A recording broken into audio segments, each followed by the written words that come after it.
एक आम का विशाल पेड़ था। उसकी बड़ी बड़ी डालियां, बहुत सारी पत्तियों, फलों का अंबार उसकी खूबसूरती को बढ़ा देता था।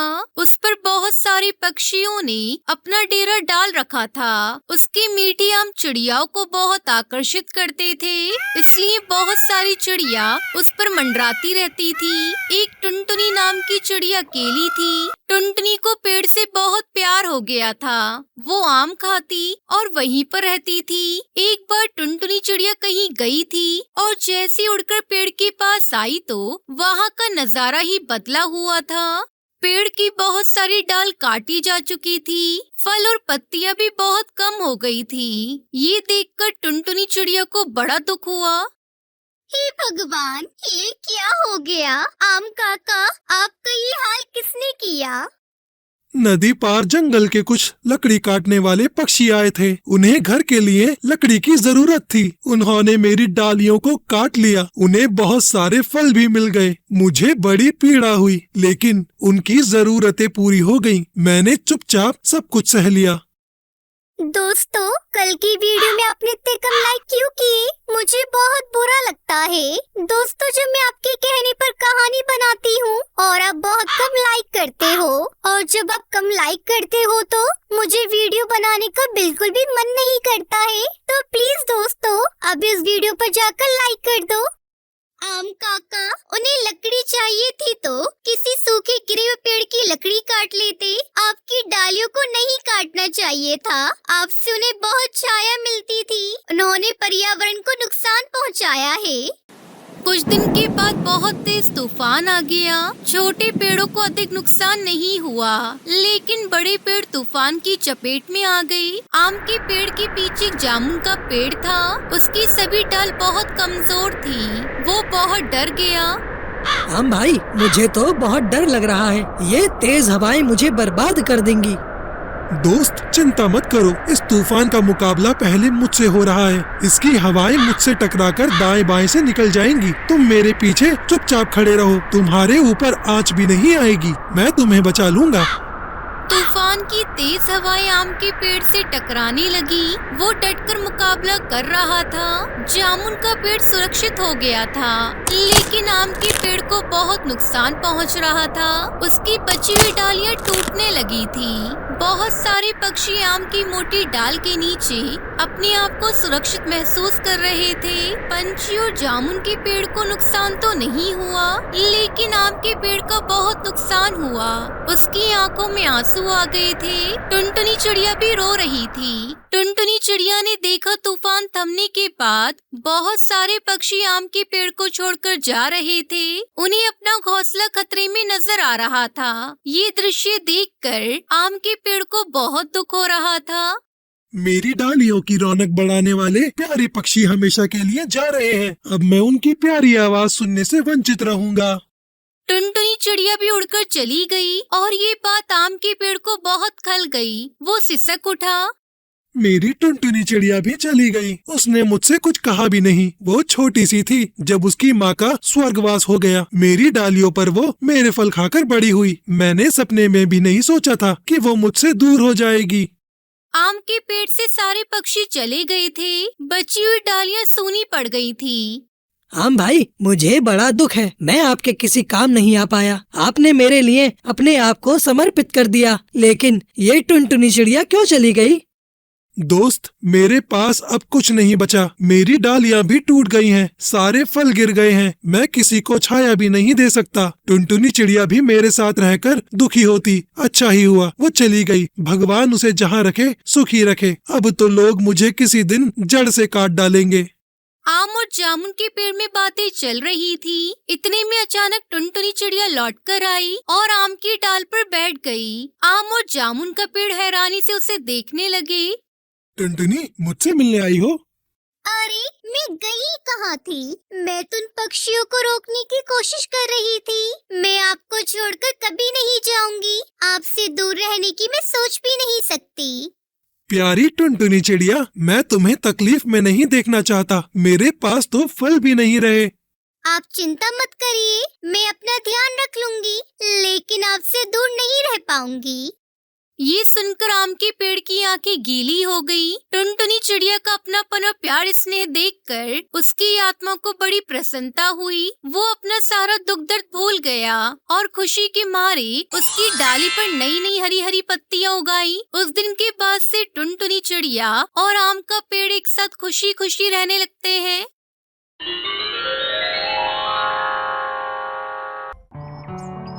एक दिन की बात है, एक छोटा सा जंगल था जहाँ पर ढेर सारी हरियाली, सुंदर पक्षी और खूबसूरत फूल उस जंगल में रहा करते थे। टुनटुनी नाम की चिड़िया उसकी माँ टूनी चिड़िया रोज की रोटी कमाने के लिए कठोर परिश्रम करती थी, पर वो तब भी बहुत गरीब थे।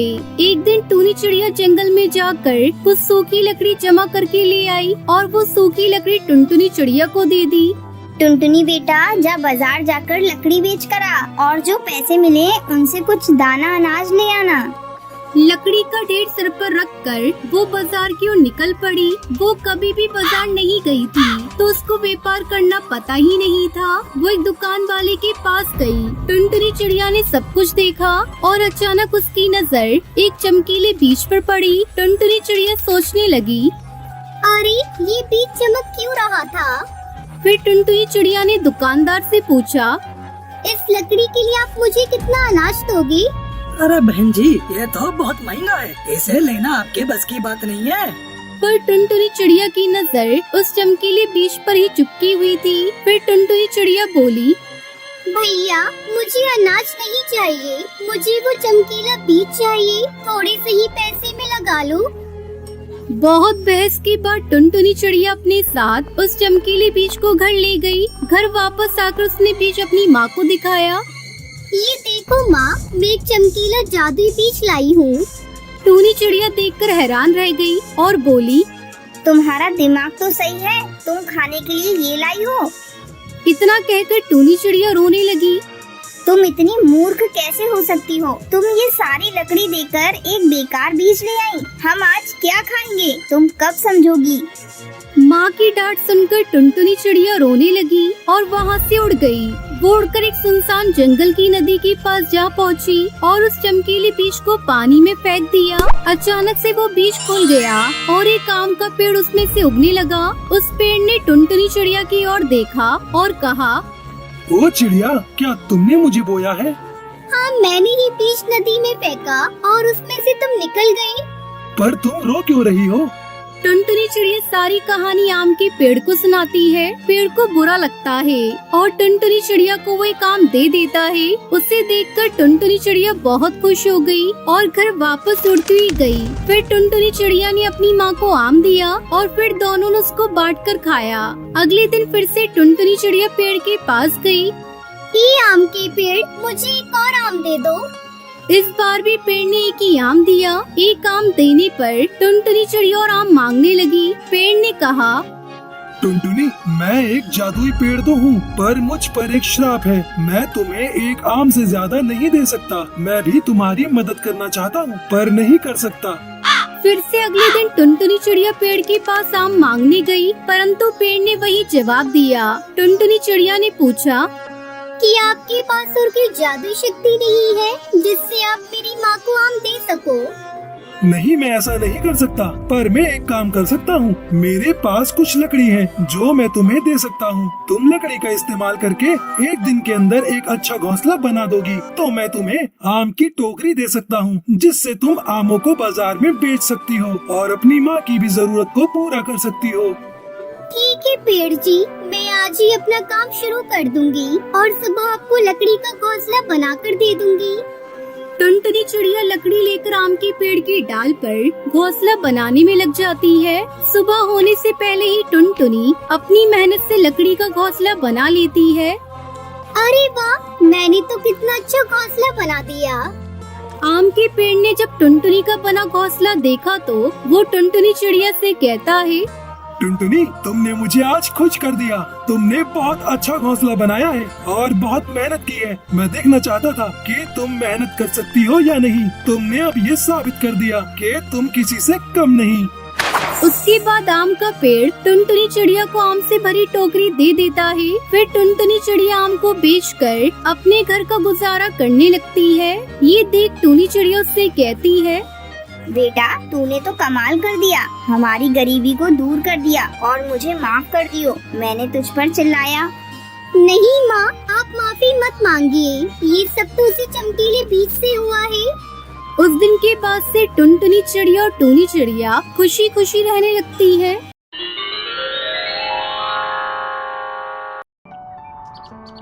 कड़कनाथ सेठ के 2 बेटे थे। बड़ी बेटी का नाम कालू कौआ और छोटी बेटी का नाम बंटी कबूतर था। कड़कनाथ सेठ की उम्र हो गई थी और वो अपनी आखिरी सांसें ले रहा था। मेरे बच्चों, मेरा वक्त आ गया है। मैं किसी भी वक्त तुम्हें छोड़कर जा सकता हूँ। मैंने अपनी जिंदगी में कुछ भी नहीं कमाया है, इसीलिए बंटवारा किए बिना दोनों भाई प्यार से रहना। आपकी यही इच्छा है तो हम कभी भी बंटवारा नहीं करेंगे, आप निश्चित रहिए।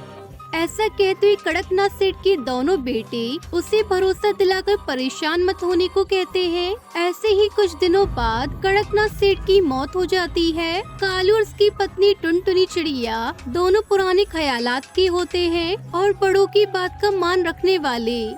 आगे बढ़ने से पहले एक माँ के बिना घर चलाना कितना मुश्किल होता है, जो दिन रात अपने परिवार और बच्चों के लिए काम करती है। तो आज उस प्यारी सी माँ के लिए एक लाइक और एक सब्सक्राइब जरूर कर देना और साथ ही अपनी प्यारी सी माँ के लिए कमेंट में ये इमोजी जरूर सेंड कर देना। लेकिन वही बंटी कबूतर और उसकी पत्नी पिंकी चिड़िया, वो दोनों पढ़े लिखे और केवल अपने बारे में ही सोचते हैं। एक दिन पिताजी खत्म, उनकी बात भी खत्म। अब हमें बंटवारा कर लेना चाहिए। जल्दी से अपने भाई से बात करके अच्छा वाला हिस्सा अपनी तरफ कर लो। अगर तुम नहीं बोल रहे बंटवारे की तो मैं टुनटुनी भाभी से बात कर लेती हूँ। हाँ पिंकी, ठीक है, तुम ही कर लो बात, क्योंकि मेरी बात उन्हें ज्यादा बुरी लगेगी। ठीक है, मैं आज ही बात कर लेती हूँ उनसे। ऐसा कहते हुए पिंकी चिड़िया टुनटुनी चिड़िया से बात करती है। टुनटुनी भाभी, हमें बंटवारे के बारे में सोचना चाहिए, क्योंकि अब हमारे बच्चे होंगे तो उनकी पढ़ाई, उनके खर्चे सब अलग अलग होंगे, इसलिए हम बंटवारा कर ही लेते हैं। नहीं पिंकी, ऐसा मत बोलो, तुम्हारे कालू भैया को बहुत दुख होगा। हम आपस में मिलजुल कर रह लेंगे और जो भी घर का खर्चा होगा उसे तुम चला लेना। हम तुमसे खर्चों के पैसे मांग लेंगे, लेकिन तुम बंटवारे की बात मत करो। लेकिन पिंकी चिड़िया कुछ नहीं समझती और वो बंटवारे की जिद लगा लेती है। उनकी बातें सुनकर कालू कौवा बंटी कबूतर वहाँ आ जाते हैं और इस वजह से दोनों भाइयों में झगड़ा हो जाता है। आखिर में कालू कौवा उसकी पत्नी फैसला लेते हैं। हम पिताजी की बात की इज्जत करते हैं, इसलिए पिताजी का जो भी है वो सब तुम ही रख लो, हमें कुछ भी नहीं चाहिए उसमें से। मैंने अपनी कमाई से एक छोटी सी जमीन खरीदी थी, हम वहीं पर एक छोटा सा घोंसला बनाकर रह लेंगे। ऐसा कहते हुए कालू कौवा और उसकी पत्नी टुनटुनी अपना सामान उठाकर वहाँ से चले जाते हैं। उनके जाने के बाद बंटी कबूतर और उसकी पत्नियाँ खुशियाँ मनाते हैं। अरे वाह, ये दोनों मूर्ख तो सच में सब कुछ छोड़कर चले गए। अब जो भी है सब हमारा ही है, हमने थोड़ी कुछ कहा था, वो खुद अपनी मर्जी से गए हैं, जाने दो उन्हें। आज हम एक छोटी सी दावत करेंगे यहाँ पर। कालू कौवा उसकी पत्नी अपनी छोटी सी जमीन में एक आम के पेड़ के पास अपना छोटा सा घोंसला बनाकर रहते हैं। घोंसला बनाते समय उनकी गलती की वजह से गिलहरी का घर टूट गया था, इसलिए कालू कौवा टुनटुनी उनके लिए एक छोटा सा घर बनाकर देते हैं। उनकी अच्छाई देखकर गिलहरी खुश होती है और रात में एक जादुई वरदान देकर वहाँ से गायब हो जाती है। अगले दिन टुनटुनी, तुम्हें ये आम का पेड़ कुछ बदला हुआ लग रहा है? हाँ, मुझे भी ये पेड़ कुछ मोड़ा सा लग रहा है। ऐसा कहते हुए पेड़ के पास जाकर देखा तो उस पेड़ में एक दरवाजा होता है। कालू कौवा टुनटुनी चिड़िया से खोलकर अंदर जाकर देखते हैं। वो पेड़ अंदर से बहुत बड़े घर की तरह था और उसमें हर जरूरत का सामान था। अरे ये सच है सपना, यहाँ पर आओ जी। इस वाले घोंसले में ढेर सारे आम हैं और देखो ये कितना सुंदर लग रहा है, मानो आम का घर हो। जादुई आम के पेड़ के अंदर एक घोंसला था।